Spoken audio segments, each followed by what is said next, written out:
Vous en avez peut-être été victime. C'est un phénomène auquel notre région n'échappe malheureusement pas, le vol de vélos, et particulièrement les vélos haut de gamme ou électriques. En Savoie, pour tenter de retrouver leurs auteurs, un groupe de discussion vient même d'être créé sur les réseaux sociaux. Une initiative née d'un récent cambriolage dans un magasin spécialisé près de Chambéry. Le reportage de Virginie Cook et Franck Serroni. Les stigmates du cambriolage sont encore visibles. La porte a été fracturée là.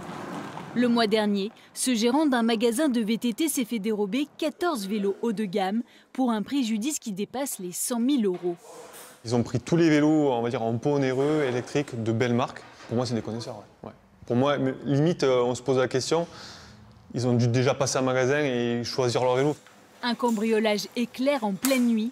Sur ces images de vidéosurveillance, on voit les cambrioleurs cagoulés sortir d'un fourgon et commettre leurs méfaits en quelques minutes seulement.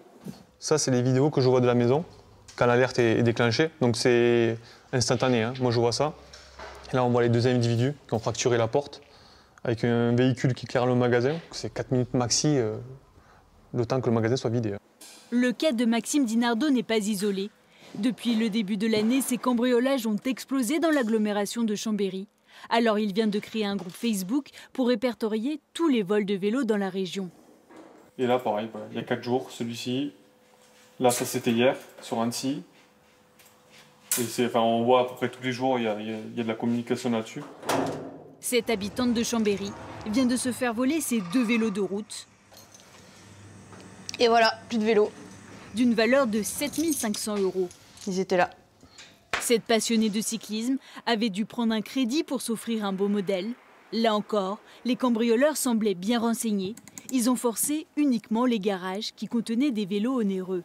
On constate qu'on n'est pas les seuls et c'est choquant parce que apparemment c'est un réseau et malheureusement il ne se passe rien pour l'instant. Donc là on est coupé de notre passion, il va falloir racheter quelque chose pour lequel on a travaillé durement. Manon Duflo ne sait pas encore si son assurance l'indemnisera en totalité. Maxime Dinardo, lui, va investir 20 000 € pour renforcer la sécurité de son magasin.